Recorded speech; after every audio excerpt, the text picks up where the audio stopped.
وعلیکم السلام څنګه چل دی عباسه څنګه چل دی احمد جان ښه جوړې خیر دی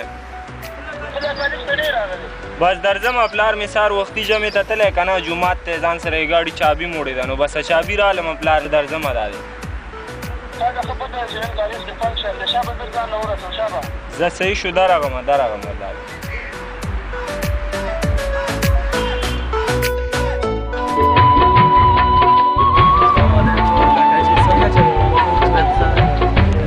پلار جانه د ګاډي چابي خو راکه ولې صاحبه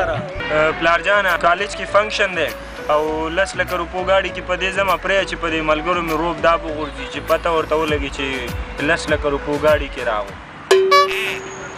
دا لسګون والا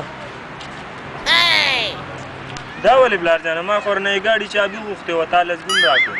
دا لسګون مې په دې درکو چې 10 لکه روپو ګاډي نه تېر شو د 40 لکه روپو بس کې لاړ شه